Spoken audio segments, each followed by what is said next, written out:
In this video, I'm going to be going over the split bottom mount, which is an extremely important mount, which teaches a lot of, teaches some good concepts to know that are really useful, and you also do some of the most iconic and coolest tricks from this mount, so you're really going to want to learn it. Now to start with, you're going to do a regular front style throw, and you're going to lift up the string with your non-throw hand, index finger, just like you were going to go into an undermount, like I taught in the previous video. You should learn that already.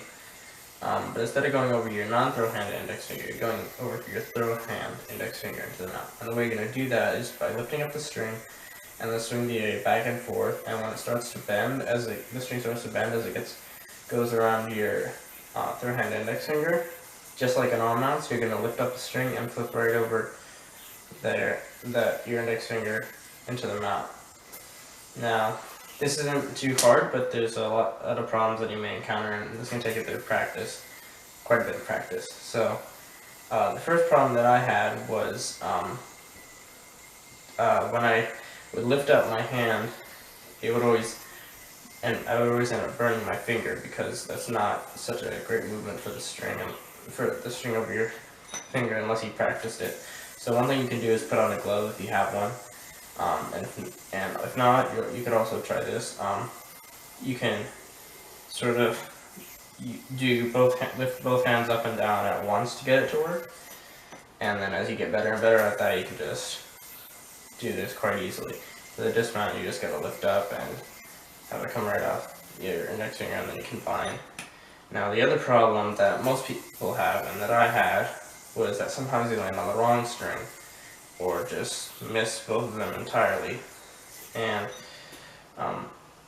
to avoid hitting the wrong string, what you can do is what I always do is I push this string out of the way with my thumb so that there's a bit of separation between the strings, and you can kind of curl your fingers in and just use your index finger, and that'll help get the strings out of the way for you. This trick takes quite a bit of practice, but once you start to get it down, you can learn a fancier method of getting into it, which I do recommend learning once you've learned that part well enough. That looks like this. And basically the way you're going to get into this is you're going to throw like you're going into an undermount, but instead of going into the undermount, you're actually going to go and you're going to miss to the inside. So to achieve that, you're just going to pull up to the side, which is a mistake that often happens when you're trying to learn the undermount. And when it goes over like that, you'll notice that there's a wrap around your finger, but when you curl your finger in toward yourself, that wrap falls off, and it'll be back to where you started.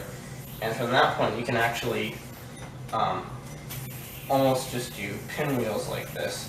Now, I don't recommend you learn that, because there's not much point, but that's just an example. So when it goes over like this, you curl your finger in, and you're going to allow it to shoot way out, so like this. And when you do that, you're going to, just from there, you can use the momentum of that to go right into the mount. And once you get that down fluidly, it should look like this. Now, that's something I recommend you learn. This next way of getting into the mount is one that I don't recommend you learn yet, because it's much more difficult, but if you feel like you're up to the challenge and you can try it already, what it is, instead of shooting forward, you're actually going to shoot up.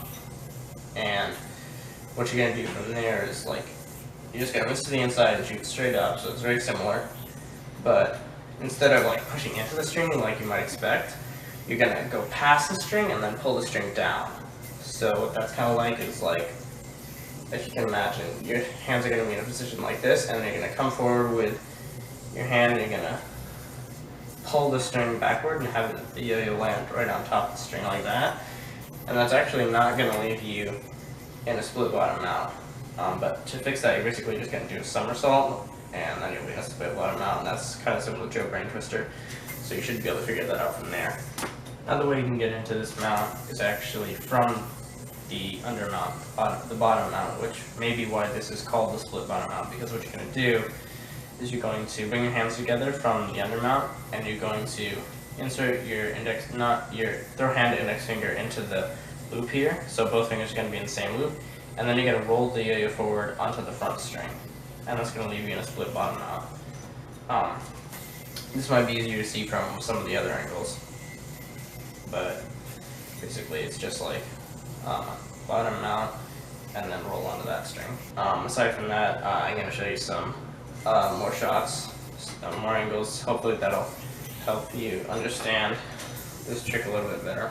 First off, I apologize for how dark and terrible this footage is, but all the same, here's a close-up shot of how you get into the mount. Just flip over your index finger. Quite simple, don't complicate it. And then here's an easier way to do it. So you get to the bottom mount, insert your finger, and then roll onto the front string. And then there's the fancy flourish way, and then there's the up and cut way, the really difficult way. There's a slow motion shot. Sorry for the terrible quality once again, from what my point of view is. And you just flip over the onto the string like that. Being sure to push the string out of the way with your thumb. And then from here you have the bottom mount. You can see that you insert your finger into there and open up the loop, and then you roll onto the string that's on the left so that you'll get into the split bottom mount. Here's how you miss a string, and so you can do this flourish and use the momentum of that to get into the split bottom mount. That'll take quite a bit of practice, but you can get it. And then here's the up and cut way that you probably gonna want to wait on. And this is once again a terrible quality slow motion shot. And that's the somersault of how you get back to the split bottom mount from there. If you have any questions, please let me know. I'd be happy to help.